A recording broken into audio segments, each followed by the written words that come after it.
ये भी हैं, वो भी हैं, मैं नाम से तो नहीं बता रहा हूँ, उसमें वहाँ भी हैं, वो भी हैं, ये भी हैं, ये भी हैं, जो जिन पर नाम है हमारे द्वारा, लेकिन कोई सत्संग में आया तो नहीं, समझ रहे नहीं। और आ भी जाते हैं, किसी किसी बार आ भी जाते हैं, सभी आ जाते हैं। तो कहने का तात्पर्य मेरा ये हुआ, एक बार समय काफ़ी बीत गया है, मैं उसी बात पर एक कहानी बता रहा हूँ आपको छोटी सी। वो भजन हमारे गुरुदेव ने लिखा है, डॉक्टर साहब ने भी लिखा है। उस भजन को ज़्यादातर डॉक्टर साहब गाया करते थे, हमारे गुस्साने वाले। पहली लाइन क्या है उसकी?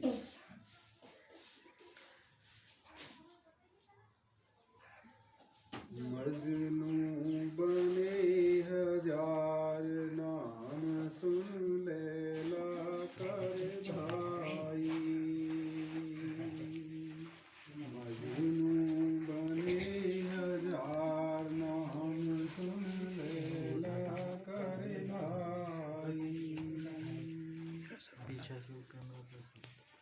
मजनू बने हजार नाम सुन लैला कर भाई। उस समय एक बेटी हुई थी लैला नाम की, तो उसने क्या काम किया, उसके पिताजी ने कहा था कि मैं, पिताजी ने कहा था बेटी कि हाँ, जो तेरे से प्रेम करता है मजनू नाम का, मैं उससे देखना चाहता हूँ, पिताजी ने कहा था। पिताजी ने जब ये कहा तो वो कहने लगे, पिताजी अगर तुम उसे देखना चाहते हो ठीक है, 9 मंजिल मकान पूरे पर तय लगा दो दहकते हुए। आप समझ रहे हैं, लोहे के तय गरम करके सीढ़ी पर 9 मंजिल तक लगा दो। लगा दिए गए कि ठीक है बेटी, और मुझे ऊपर मंजिल को बैठा दो। ठीक, बैठा दूंगा, और पूरे नगर में ढिंडोरा पेड़ दो कि जो भी कोई लैला से मिलेगा सबसे पहले उसको आधा राज्य दिया जाएगा और उसके साथ शादी करी जाएगी। और उसके पिताजी ने ढिंडोरा पीट दिया और पूरे सीढ़ी पर तहे दहकते तहे लगा दिए और ऊपर बैठा दिया 9 मंजिल तक। अब तो हमारे मास्टर जी भी और भी और हम जितने भी हैं सब चारों ओर के ढिंडोरा पटने से भाई आधा राज्य मिलेगा और शादी तो होगी होगी। कौन सी कुछ करना थोड़ी पड़ेगा, कुछ करना थोड़ी ही, उसमें मेहनत, बस वहाँ तक पहुँचना ही पहुँचना। सब भाग लिए, लगड़े भी और लुगड़े भी और काने भी और भेड़े भी, सब भाग लिए एक ओर से। अब जब भाग लिए तो उसके घर पर इतनी भीड़ लग गई, चारों तरफ इतनी भीड़ लग गई, वो बाप परेशान होगा, बोले कि बेटी मैंने तो तुझसे ये कहा कि मजनू के दर्शन करूंगा मैं, ये क्या बवाल हो रहा कि इतने मजनू आ गए। अब उन्होंने क्या काम किया पिताजी ने कि ठीक है, जैसे मेरी बेटी ने कहा मैं ऐसे करूँगा। बेटी का आदेश था, वो लगा रखे उस पर गरम तई। तो जब सबसे पहले आ गया कोई मास्टर जी बाहर था या कोई भी, तो उसको बुलाया गया क्योंकि वो पहले पहुंचा था। तो सैनिक उसे ले गए, लेवा करके आओ लैला से मिलेंगे, हम भी लैला से मिलेंगे। क्या आओ तो आओ मिल। ले जा करके गेट उस पर खड़ा कर दिया झीना के पास कि देखो ये झीना है सीढ़ी, इस सीढ़ी पर चढ़ते चले जाओ, वो बैठी लैला ऊपर 9 मंजिल पर, देखो वो दिख रही थी, यानी ओटक मली थी, ऐसा सिस्टम था कि वो दिखती थी बैठी हुई।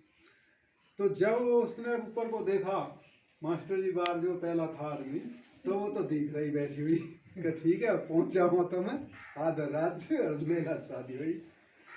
उसके बाद में जब उसने गेट खोला, समझ रहे हैं, झीने का गेट खोला जब सैनिक ने, तो उसने गेट के सामने तय देखे लगे हुए लोहे के, और लाल हो रहे तय। जब तय लाल देखे तो वो बोला इधर सैनिक से, भाई ये क्या, कि ये सीढ़ी है, इस पे कर ही जाना होगा। तो वो कहने लगा भाई चलो तो हम भी जाएंगे, कौन सी भाई बड़ी बात तो रही है, केड़े जी करके वो कहने लगे।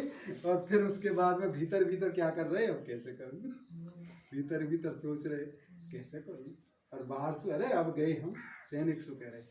तो एक समय फिर सैनिक बोला जाओ तो, खड़े क्यों हो, कि जाऊँ क्या यार, दर्द सा हो रहा कुछ, कि क्या बात है, मुझे ऐसा लगा पेशाब का दिखे।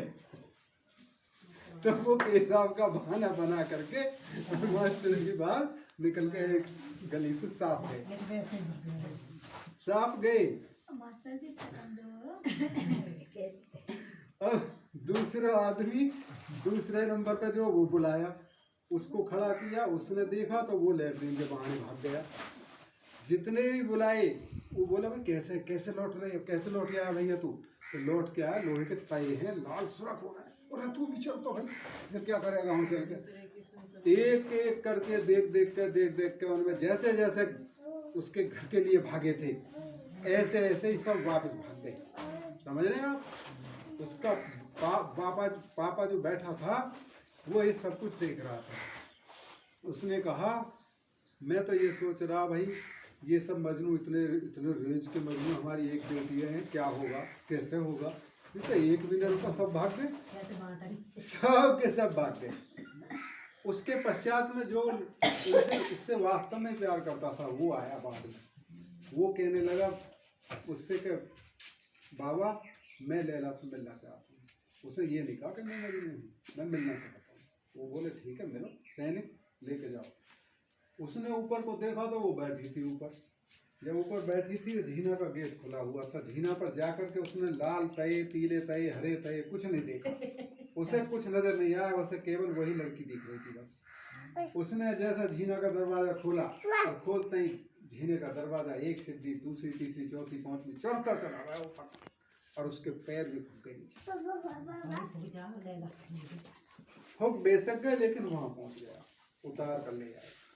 लैला भी आई, बैठा दिया, कहने लगी पिताजी ये वो लड़का है मजनू जो मुझसे सच्चा प्यार। तो उसने कहा था बेटी वास्तव में ही ये सच्चा प्यार करता, नहीं है तो 1 लाख दिन 2 लाख मजनू आ गए, मैं तो यो कह रहा होगा क्या, सब के सब भाग गए। तो उसने उसके पैरों का इलाज कराया गया, वो अपने घर चला गया बेचारा। तो कहने का तात्पर्य ये हुआ, इस संसार के अंदर हमारे गुरुदेव कहते हैं कि इस संसार के अंदर परमात्मा का नाम तो लैला है। ठीक, परमात्मा का नाम लैला है, परमात्मा है लैला की जगह। और उस परमात्मा से मिलने के लिए हम भी और आप भी और हमारे मास्टर जी भी और सब चारों तरफ से मजनू बनकर दौड़ लगा रहे हैं कि हम भी मिलेंगे उससे, हम भी मिलेंगे, हम भी मिलेंगे। हमारी ये बैठी बिटिया तुम्हारे नन्नी व ज्योति ये भी कह रही है कि हम भी मिलेंगे उससे। सब जोर काट रहे हैं चारों तरफ संसार में, लेकिन सब जोर काट रहे हैं। अब जब वो लोहे के तय के गेट को खोला जाता है, जब पहुंचे सीढ़ी के पास और गेट खोला जाता है तो तय गरम मिलते हैं, और जब उन तय जो गरम मिलते हैं उनको देख करके वहाँ से सब खिचड़ खिचड़ के भाग रहे हैं। कोई पेशाब के बहाने सू, कोई दर्द के बहाने सू, कोई लैट्रिन के बहाने सू। का तो मेरा पेच इसी में तो गलत आ गया, मुझे निकल जान दो भैया। अब पेच इस बारे कौन रोकेगा, उससे तो रोकेंगे, जल्दी भाग लैट्रिन में। इस तरह से एक एक करके तो इस संसार में गुरुदेव कहते हैं कि संसार के अंदर जितने भी ये सब दौड़ने वाले हैं परमात्मा से लैला से मिलने के लिए, उन तय को अगर देख लोगे आप तो आप कभी भी उस तक पहुंच नहीं पाओगे। उनकी तरह ही लौट कर वापस अपने घर बैठ जाओगे। और जो उन तय को न देखेगा और उसको ही देखेगा परमात्मा को, वो भक्त सुखी होगा, वो भक्त परमात्मा का भक्त होगा, वो सच्चा परमात्मा का प्रेमी होगा, वो परमात्मा से मिलेगा, परमात्मा उससे मिलेगा। हमेशा हमेशा के लिए वो दोनों एक हो जाएंगे। वो दो नहीं है। परमात्मा को चाहे तो आप पिता कहो, चाहे पति कहो, चाहे मालिक कहो, चाहे कुछ भी कहो, चाहे भाई कहो, बहन कहो, माता कहो, उसको कुछ भी नाम दे सकते हैं। आत्मा का सच्चा रिश्ता परमात्मा का होता है। आत्मा का परमात्मा के रिश्ता के बराबर कोई पाप मोहब्बत इस संसार के अंदर नहीं होती है। इससे बड़ा कोई प्रेम नहीं होता है। परमात्मा का आत्मा का सच्चा प्यार वही प्यार होता है, उससे कोई अलग प्यार नहीं होता, उससे कोई अलग प्रेम नहीं। तो इसलिए आप परमात्मा के सबसे बड़े प्रेमी हैं। उस मालिक ने आपको ये जन्म दिया, एक सांस आपके निकल करके जा रही है। आपका खाना पीना सब गिनती का है। ये मत सोचना खाना पीना हम किसी को खिला रहे हैं तो हम खिला रहे हैं, नहीं। खाना पीना जहाँ का नसीब में होगा वहीं का खाना पीना मिलेगा, ये समझ लेना। दाने दाने पर खाने वाले की मोहर होती है। समय अंतिम समय जिसका जहां निश्चित है वहीं होगा, ये भी ध्यान रखना।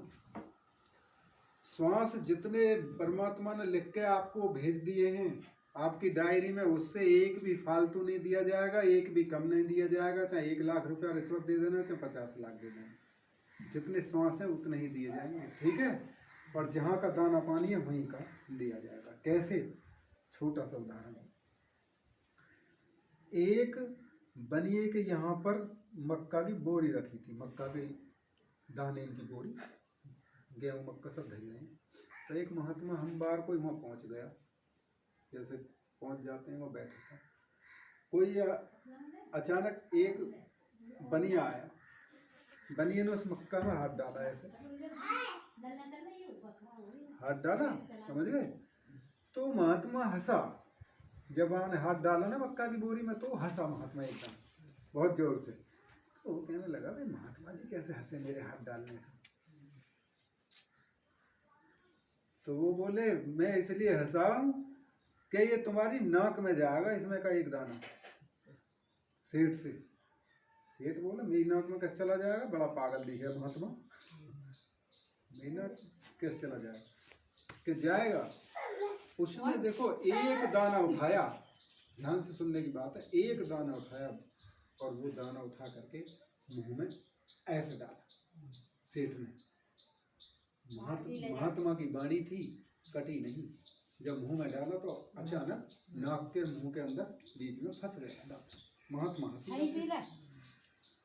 सेठ ने विश्वास नहीं किया था। जब नाक में दाना फंसा तो उसने बहुत जोर काटे, छींक लगाई, सब कोशिश करी, लेकिन दाना नहीं निकला। जब नहीं निकला दाना तो उसे अस्पताल जाना पड़ा, नहीं निकला। फिर वो कहने लगा सेठ से कि सेठ जी ये दाना तुम्हारी जो नाक में है, मुंबई के अस्पताल में एक मुर्गा खाएगा इसे, उसका दाना इस पर मोहर लगी हुई है। और महात्मा ने तो बता दे, कोई विश्वास न करे। करते करते करते करते उस सेठ को बम्बई के अस्पताल में जाना पड़ गया। जब अस्पताल में पहुंच गया तो वहाँ जा कर के किसी तरह से वो अस्पताल में दवाई गोली खाने लगा, लेट गया। अब कैसे ही वो सोचने लगा पार्क में घूमी हम, वो पार्क में घूमने, दाना तो निकला ही नहीं था, पार्क में वो चला गया। जब पार्क में जा कर के गया तो वहाँ जा कर के पार्क में देखा तो एक मुर्गा घूम रहा था। तो पार्क में वो जैसे जैसे आगे गया, मुर्गा उधर से आ रहा था, इधर से जा रहा था, इसको एक साथ अचानक छींक आ गई। और बहुत जोर से जब छींक आई तो दाना एकदम निकल कर भाग गया। उधर से मुर्गा भाग के आया, अचानक उसने खा लिया। हाँ, उसका दिमाग घूम गया बनिए का। बोले भाई ये तो कोई भगवान ही थे। महात्मा क्या थे? वो तो परमात्मा का रूप था, भगवान का रूप था। क्षमा मांगना, प्रायश्चित कर रहा है, आंखों में आंसू ले आया और रो रहा है। सेठ जब इस अवस्था में था तो देखो क्या होता है, अचानक वही महात्मा प्रकट हो जाते हैं। वही जब वो महात्मा प्रकट हो जाते हैं तो वो चरणों में गिर पड़ा। सेठ कहने लगे महाराज मुझसे गलती हो गई, मैंने आपकी बात को स्वीकार नहीं किया, मुझे क्षमा कर। जो आपने कहा वही हुआ। सच में दाने दाने पर मोहर होती है, इसलिए मुझे माफ कर। वहाँ से अपने घर आया, भगवान या महात्मा अंतर ध्यान हो गए। और सेठ आकर के जब अपने घर आया तो उसी दिन से सेठ ने कोई भी किसी तरह का भी ऐसा काम नहीं किया, भजन किया। और अपनी जो ज़्यादा से ज़्यादा उसके पास में धन इकट्ठा था, धर्म के नाम पर भंडारे में सब में गरीबों को लुटा दिया सेठ ने। तो कहने का तात्पर्य यही, आप लोग भजन करो, सिमरन करो, ध्यान करो, जैसा भी बने आपसे, चलते फिरते उठते बैठते भजन करते रहो, नाम लेते रहो। और इस संसार के अंदर हमेशा रहना नहीं है, सिमरन करते रहो और अपना घर का काम जो भी है वो भी करते रहो। तो ये करते करते अपना बस मालिक के नाम में डूबो और अंत में मालिक में ही मिल जाए। ऐसा करो कि हम अंत में मालिक में ही मिल जाए। बस ज़्यादा लंबी बात ना करके आपके अंदर बैठे तो मालिक के लिए ज़्यादा प्रेम।